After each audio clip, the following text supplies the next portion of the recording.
Pow, pow, pow.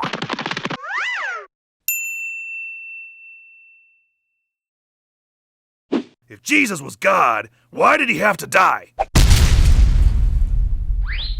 Okay, in the beginning, there was God, and God made some of these, and God made this thing. Hello. Then, God made some fish, and trees, and bunnies, and donkeys, and clouds, and wallabies, and enzymes, and a naked dude. Then, God took the naked guy's rib and made a naked dudette. Totally worth it. God loved hanging out with Adam and Eve, and everything was cool and kosher and copacetic until the naked people did one tiny little thing God asked them not to do. Actually, she's the one that had the idea. I was all like, I don't know, so I tried. Right.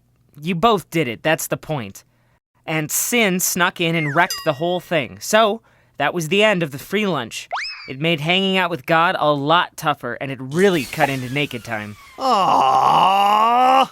And it made people kind of cranky, and selfish, and suspicious, and afraid, and violent. Because that's the nature of sin. Sin messes things up. Sin separates us from God.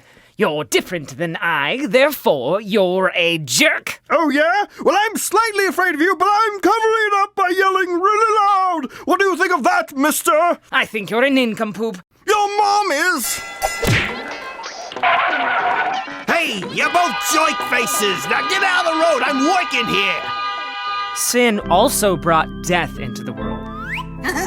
Death is a problem. We can't escape it. Nobody can. Neither physical death nor spiritual death. Hey! God knew something had to change. So God sent Jesus to earth, somehow being both all God and all man, and died for our sins. But was that the best plan? I mean, if Jesus was God, why did he have to die?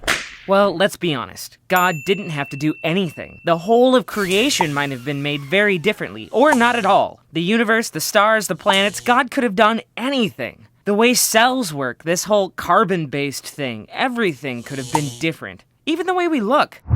You could have had a fire truck for a head. Or bread pudding. Ow! Hey, this is painful and stupid. Exactly. But God didn't make it painful or stupid. God made it perfect. We screwed things up.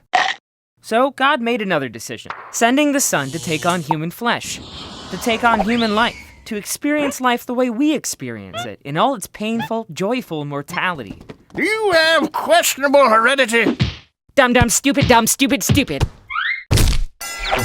Hey, you're both joint faces. Now get out of the road. I'm working here. And to change forever the way we see it. You have heard that it was said, you shall love your neighbor and hate your enemy, but I say to you, love your enemies and pray for those who persecute you. Makes being around each other a lot more fun. I'm sorry. I'm sorry, too. I don't know what came over me. Yeah, we're all sorry. Now could I get through, please, you jerk faces?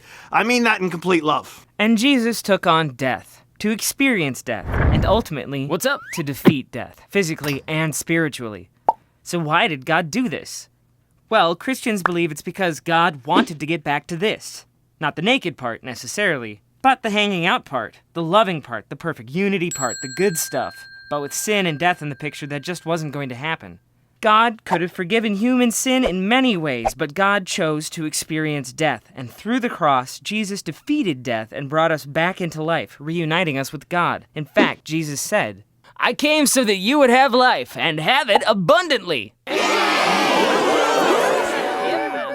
Bravo!